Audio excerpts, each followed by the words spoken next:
hore loo yiri dalaan dalkaaga ahayn dareen ku joog waaye Soomaaliya. Justice for Dullaal. Justice for Dullaal. Justice for Dullaal. subax ballaaran lagu dalbanayo cadaalad inuu helo marxuum Dullaal Ciid oo habeennimadii Jimcaha ahayd ay booliska magaalada Minneapolis ku dileen koonfurta magaaladaasi ayaa ka dhacay isla goobtii waxaana dadkaasi ay ku dhawaaqayeen erayo ay ku dalbanayeen Dullaal Ciid inuu helo cadaalad. Justice for Dullaal. Justice for Dullaal. qaar ka mid ah dadkaas oo la hadlay warbaahinta qaranka Soomaaliyeed ayaa ka codsaday madaxda gobolka iyo degmada inuu helo marxuumku cadaalad isla markaasna ay soo bandhigaan muuqaal ay ku qanci karaan. maanta waxaan u soo banaan baxnay in aan raadino cadaalad walaalkeen Dullaal Ciid oo ay booliisku dileen madarkiisin dad badan baa soo baxay banaan baxyadana waa muhiim markii la dilay walaalkeen George Floyd waxa ka dambeeyay banaan baxyo badan oo caalamka oo dhan ka dhacay oo laga xumaa sida dilka foosh xun marka waxaan dalbanaynaa waxa weeyaan in cadaalad aan helno oo aan helno runtii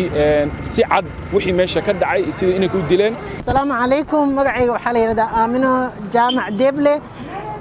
waxaan kamid ahay hooyooyinka Soomaaliyeed ee maanta halka u soo banaan baxay marka u horeysa waxaan rabaa inaan u tacsiyeeyo ummadda Soomaaliyeed meel kasta oo ay joogtaba waxaan rabaa si qaas ah inaan ugu tacsiyeeyo reerkii wiilka uu ka dhintay waxaan rabaa inaan idin sheego haddaad tihiin ummadda Soomaaliyeed maanta reerkaas waxa ku dhacay bari adigay kugu dhici karaan qof kastay ku dhici karaan oo annaga naga mid ah waxaan rabaa inaan kaga faa'iideysto meeshan message-kayga waxa weeyaan ummadda Soomaaliyeed dibadaha joogta yaa waxaan qabnaa dhibaato maalin walba wiilashanada 20 jirka ayaa wadada lagu dilayaa maalin walba hooyo iyo aabba ooynaya Soomaaliya waxay u baahan tahay inaa wax ka bedeshiin waa idin ogolnahay laakiin waxaan rabnaa inaa wadanka wax ka bedeshiin bixin oo aan laga hortagin waa wax macnaga soconaya weeyaan marka inay soo baxaan baan ka codsanaa insha Allah si naxariis leh waxaan uga tacsiyeenayaa waalidkii iyo walaaladii dhammaan iyo eheladii waxaan leeyahay inna lillahi wa inna ilayhi raaji'uun samir iyo iimaan ummadda Soomaaliyeedna waxaan leeyahay walaalayaal wada jirka iyo midnimadu waxay ka muhiimsan tahay tafaraaruqa hal midoobo hana loo istaago midnimada aad iyo aad baa waxa weeye waxaan u muujinaynaa dareen xoog leh oo isugu nimid maanta meeshantada inaan u muujino walaalkan oo si dhib yar lagu dilay baa waxaan u doonaynaa cadaalad.